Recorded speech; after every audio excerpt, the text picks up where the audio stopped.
En este miércoles recemos con el Evangelio según San Marcos, en el nombre del Padre, y del Hijo, y del Espíritu Santo. Juan le dijo a Jesús: Maestro, hemos visto a uno que expulsaba demonios en tu nombre, y tratamos de impedírselo, porque no es de los nuestros. Pero Jesús les dijo: No se lo impidan, porque nadie puede hacer un milagro en mi nombre y luego hablar mal de mí. El que no está contra nosotros, está con nosotros. Palabra del Señor.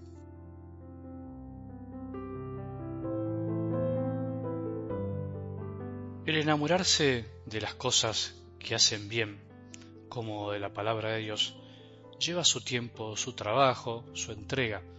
Normalmente, por nuestra debilidad, por nuestro vivir volcados hacia lo externo, todo lo que es espiritual, intangible, todo lo que no se ve, pero alimenta el alma, cuesta mucho más de lo que pensamos.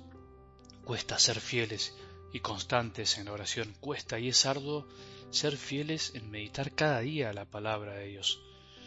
No se es hombre y mujer de oración, de contemplación, de un día para el otro, como por arte de magia. Más allá de la vida espiritual y de la fe, todo gran hombre, decía San Alberto Hurtado, se forjó en el silencio, se forja en el silencio. No hay grandes hombres en la historia de la humanidad que no se hayan fraguado en el silencio. Y para hacer silencio interior, inevitablemente necesitamos tiempo y esfuerzo. No existe la vida espiritual desde un clic o con un clic o mirando las redes sociales. Es verdad que recibimos este audio en un clic. Te levantás a la mañana y ya lo tenés, como pan caliente en un abrir y cerrar de ojos. Pero la previa no es un clic, me refiero a que la preparación no es de 2 minutos y por eso siempre te recomiendo y te aclaro que no te alcanzan estos minutos de escucha para que interiorices el mensaje de la palabra de Dios. Tenés que hacer también tu camino. Lamentablemente son muchos los que quedan en el camino de este ir paso a paso, degustando las delicias del mejor alimento del hombre, la palabra de Dios. Muchos empezaron escuchando la palabra contentos, pero los pájaros ya se llevaron las semillas. Otros tantos se entusiasmaron y las recibieron, pero las malezas de la vida diaria ya taparon y ahogaron las plantas. Y así sucesivamente podríamos seguir. ¿Queremos ver frutos en nuestra vida al escuchar la palabra de Dios? Seamos fieles y constantes, seamos perseverantes, nunca pensemos que ya está, nunca nos creamos completos, nunca digamos, ya lo escuché, nunca digamos otra vez lo mismo. Esa es la clave. Bueno, retomando el tema del domingo, obviamente que debemos reconocer que no es fácil amar a los que nos hacen el mal. El primer impulso es el del hombre que procede de la tierra, el terrenal, como decía San Pablo, y lo que debemos ir aprendiendo es dejarle lugar al hombre espiritual que todos tenemos también, al que nos permite amar al modo de Dios, como Dios nos ama, no buscando venganza, no pretendiendo hacer justicia por mano propia cuando nos toca sufrir algún mal injustamente. Si nosotros vamos considerando que los primeros en recibir misericordia somos nosotros mismos, por más buenos que creamos que somos, la mirada que tenemos sobre los otros puede ir cambiando por más malos que parezcan ser.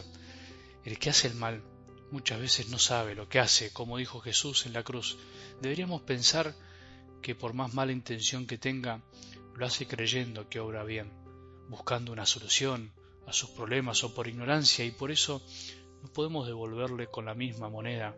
No tiene sentido, no tiene lógica. Vamos a algo del Evangelio de hoy.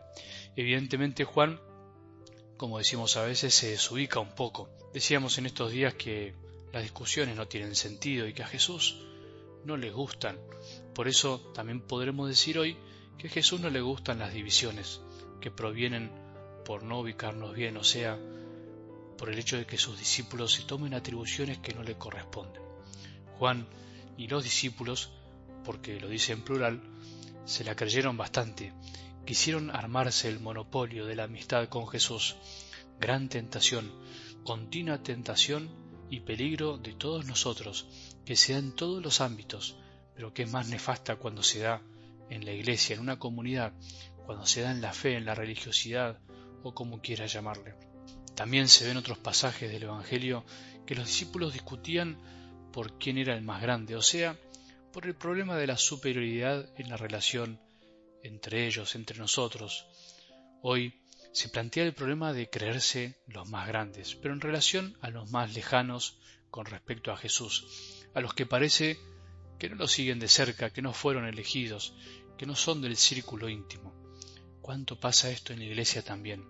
El verdadero afecto siempre es inclusivo, no busca excluir, no quiere poseer al otro. En este caso, el Evangelio muestra que los discípulos pretendían que Jesús sea solo de ellos y que además se amolde a ellos, a sus criterios, a su forma de ver las cosas. No entendimos nada de Jesús, no lo conocemos realmente si nos creemos que solo nosotros podemos hacer el bien en nombre de Él.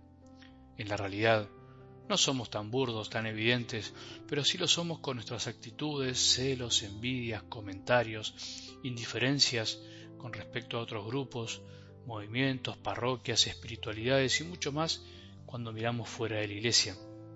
Es triste cuando en la iglesia, en tu grupo de oración, en tu movimiento, en tu parroquia, con tu sacerdote, en nuestra forma de pensar existen estas tendencias posesivas, estas inclinaciones a considerar que lo distinto no es de lo nuestro, como si fuéramos una élite, una pequeña secta.